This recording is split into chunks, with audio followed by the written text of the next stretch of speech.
My name's Clara, a 61-year-old with a mini hotel to my name, a labor of love I started with my late husband, Jack. After Jack passed, he left me everything, the hotel and our home. It's been my world for over 20 years. I take pride in greeting every guest, tackling every issue that pops up, and I do it all while living just a short walk away. My son, Mark, and his wife, Sarah, live with me, a decision we made 5 years back when they tied the knot. Mark's a sales manager at some construction outfit, a job he clings to while my dream of him taking over the hotel business fades daily. He's just not into it, no matter how much I hint or outright push the idea. One overcast Tuesday, the air in our home was as heavy as the clouds outside. I was in the kitchen, the smell of fresh coffee mixing with my frustration. "Mark, Sarah, breakfast," I called, not expecting much of a response. They stumbled in, bleary-eyed, Sarah glued to her phone and Mark looking like he'd rather be anywhere else. "Got anything besides eggs?" Sarah mumbled, not looking up. "Eggs are what's on, take it or leave it," I snapped back, my patience thinning. Mark shot me a look, a silent plea to keep the peace. "Mom, can't we just have a morning without the snark?" Mark asked, his tone tired. "I wouldn't have to be snarky if you two helped out a bit around here. Or, heaven forbid, showed some interest in the hotel," I retorted, pouring myself a coffee, the bitterness in my mouth matching my mood. Mark scoffed, rubbing the back of his neck. "Come on, you know that's not for me. And Sarah, well, Sarah is busy." "Busy?" I laughed, a harsh sound even to my own ears. "Doing what, exactly? Your generation's got some funny ideas about work." Sarah finally looked up, her eyes narrow. "We're not all cut out for the hospitality circus, Clara. I've got my own things going on." I set my cup down, harder than I meant to. "Hospitality circus? This circus is what's kept a roof over your heads and food in your bellies. All I'm asking for is a bit of respect and maybe a hand once in a while." Mark stood, his chair scraping against the floor. "We're not having this fight again. I'm off to work." He kissed Sarah on the cheek and gave me a wide berth as he left. Sarah, unfazed, returned to her phone. "I'll be out today too. Don't wait up." As the door slammed behind them, I was left alone in the silence. Their indifference stung, a constant reminder of the chasm between my dreams for us as a family and the reality we lived. I sighed, my anger giving way to a heavy sadness. The hotel, my passion, was a solo act, and my hopes of sharing it with Mark felt more foolish by the day. I wondered what Jack would say if he could see us now, his legacy a source of tension rather than unity. But as the day began, guests awaited, and problems needed solving. I straightened my back, my resolve firming.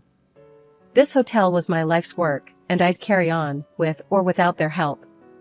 After all, tough love was still love, and I had plenty of that to go around even if it came with a side of tough words. One evening, as I tried to manage the hotel's bookings and prepare dinner simultaneously, Alex waltzed into the kitchen, his phone glued to his ear. He was laughing about something with a buddy on the line, completely oblivious to the chaos around him. "Hey, Mom, what's for dinner?" he asked, ending his call, but not offering to lift a finger to help. "Stew," I replied shortly, my patience wearing thin. "Could use a hand here, you know." Alex smirked. "Oh, come on, you've got it under control. Besides, Sarah's not feeling up to cooking these days." That much was clear. Sarah hadn't lifted a spoon in weeks, much less contributed to any other aspect of our shared lives. It wasn't just about the cooking, it was everything, the cleaning, the bills, the endless list of tasks that kept our lives running smoothly. "Speaking of Sarah," I ventured, trying to keep my voice even, "it'd be nice if both of you could help out a bit more around here. I'm not as young as I used to be, you know." Alex's expression soured. "Really, Mom? We're guests in your house. Don't start with us." "Guests?" The word tasted bitter in my mouth. "Guests don't stay for 5 years, Alex. Guests help out, they respect the house rules." He scoffed. "Rules? What are we, kids? Look, we're comfortable the way things are. Why change anything? That's when Sarah walked in, her timing impeccable as always. Change what? She asked, eyeing us both warily. I turned to her, my resolve firming. I was just telling Alex here that I could use some help around the house. And the hotel too, if you're up for it. Sarah laughed, a harsh sound that made me wince. The hotel? You're joking, right? That's your thing, not ours. We've got our lives to live. Their lives, I thought bitterly. As if the business that kept a roof over our heads and food on our table was just a hobby of mine, not a lifeline for all of us. I'm not asking for much. I pressed on, feeling the anger build. Just some basic decency. Respect. A bit of help. Is that too much to ask from my own son and his wife? Alex's face hardened. Decency? Respect? You're making it sound like we're freeloaders. If the shoe fits, I muttered under my breath, immediately regretting it as Alex's face went red with anger. What did you just say? He snapped, stepping closer. I stood my ground, tired of walking on eggshells in my own home. You heard me. I can't keep doing everything alone. This isn't just a place for you to crash. It's my home, my business. I poured my life into it. Sarah grabbed Alex's arm, pulling him back. Let's not do this now, she hissed, shooting me a glare that could freeze boiling water. We'll talk about this later, Clara. When you're not so emotional. Emotional. As if my feelings were just an inconvenience to them. They stormed out of the kitchen, leaving me alone with the bubbling stew and my swirling thoughts. The rift between us had grown too wide to ignore. I knew then that something had to give. I couldn't let them walk all over me, not in my own house. But as I stood there, listening to the silence that followed their departure, I couldn't shake the feeling of dread. Where would we go from here? How did we even start to mend what had been broken so carelessly? Months rolled by, the same old routine grinding me down. One night, I headed up to here with the whole situation. So, I figured I'd give talking another shot, hoping maybe, just maybe, things would change. Alex, Sarah, we need to talk, I said, standing in the living room with my hands on my hips, staring at them lounging on the sofa, eyes glued to the TV. What's up, Mom? Alex asked, not taking his eyes off the screen. It's about helping out around here. I'm not getting any younger, you know. I could really use some help with the house, and the hotel. I tried to keep my voice steady, but I could feel the frustration bubbling up inside.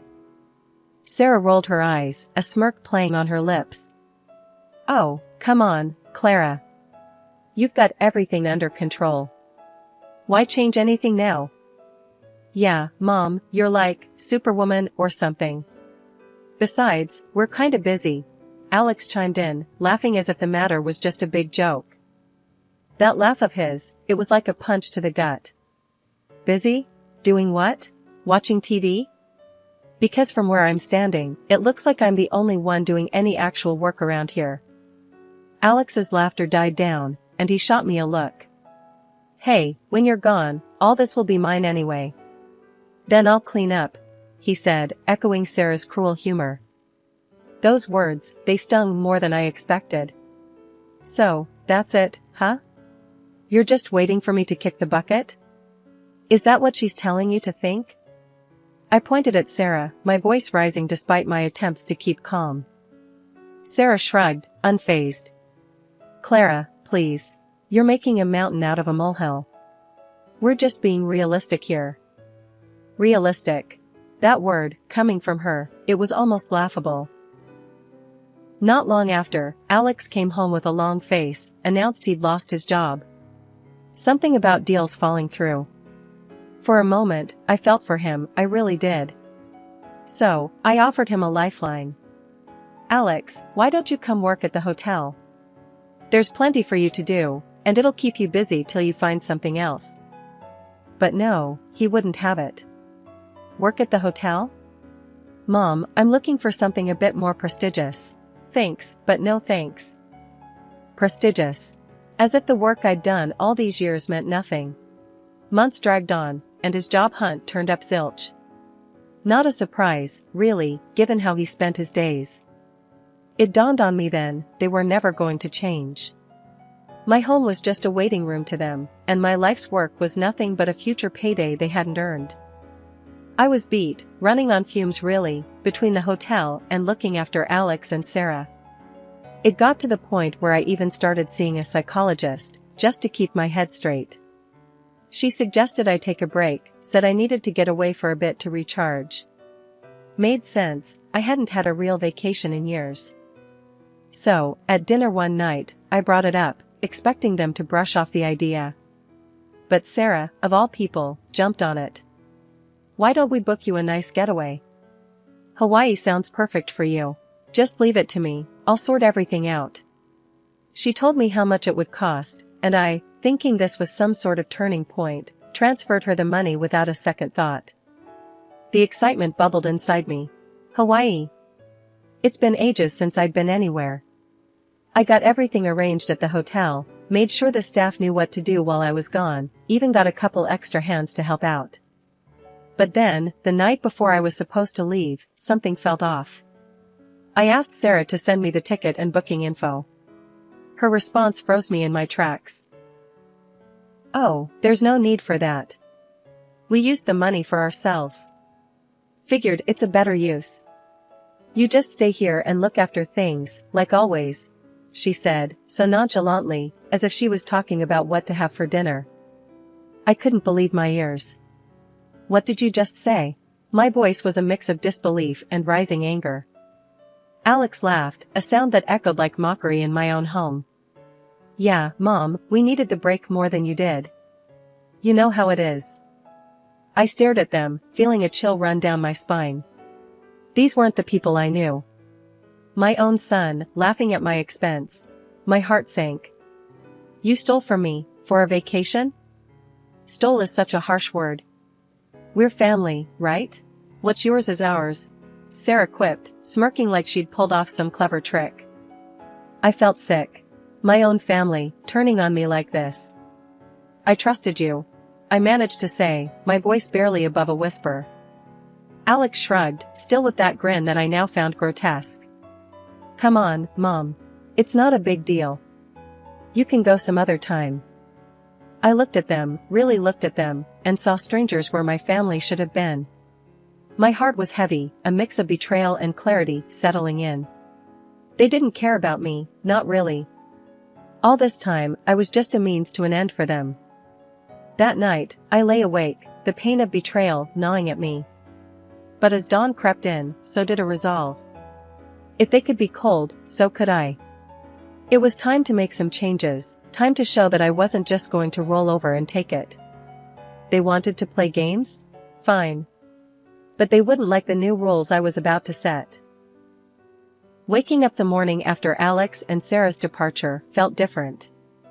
The silence in the house wasn't just physical, it was emotional, a space cleared for resolve and action. Today marked the first day of taking back my life.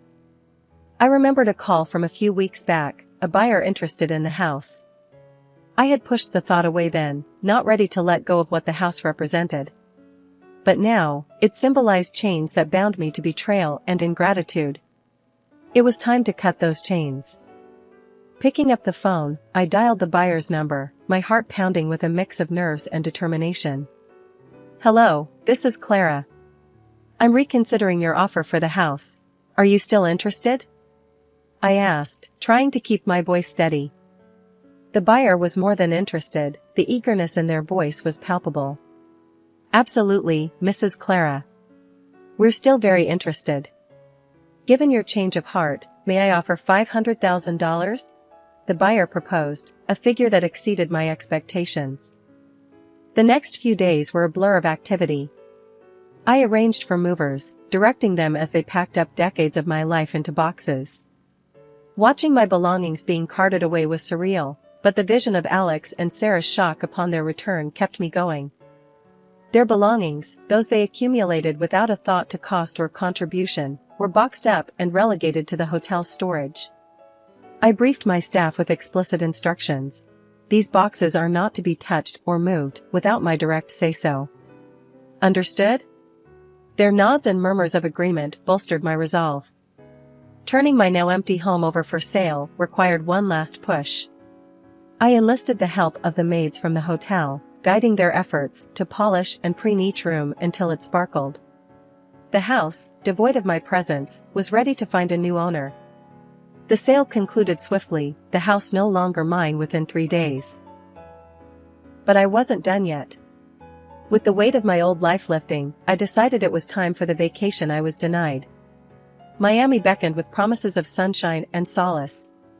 I booked myself into a seafront hotel, indulging in the kind of luxury I had always denied myself. At the airport, I felt a surge of freedom. My phone, usually so crucial to my daily existence, was turned off and tucked away. No disturbances. This time is mine, I whispered to myself, a mantra for the journey ahead. As the plane soared into the skies, my thoughts drifted to Alex and Sarah. I imagined their return, the confusion and realization dawning on them as they found the house sold, their belongings boxed and stored, their safety net gone. Would they understand the lesson here? Would they finally see the value of respect and contribution? For the first time in a long while, I smiled genuinely, the weight of years of servitude lifting off my shoulders. This vacation wasn't just a break, it was a declaration of independence, a reclaiming of my dignity and my future. And it was only just beginning. Switching on my phone as I settled into the Miami sun, I braced for the onslaught of notifications. Missed calls and texts from Alex and Sarah lit up the screen, a digital testament to the chaos I'd left behind. Instead of wading into that mess, I dialed my hotel, connecting with my trusted assistant, Jenna. "Hey, Jenna, it's Clara. Give me the scoop. How did the welcome party go for our esteemed guests?" I asked, a smirk playing on my lips as I envisioned the scene. Jenna's laughter greeted me. "Oh, Clara, you missed a show." They showed up, bewildered and fuming, dragging their luggage behind them. I played it cool, told them you were out, but had left some belongings for them. I chuckled, imagining their confusion turning to disbelief. "And the storage bill? How did that go down?" Like a lead balloon, Jenna recounted with glee. Alex tried to puff up, claiming ownership of the hotel, saying they wouldn't pay. I almost laughed in his face.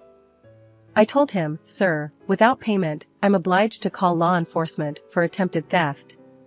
You should have seen him scramble for his wallet. I laughed openly now, picturing Alex's indignation. And the room?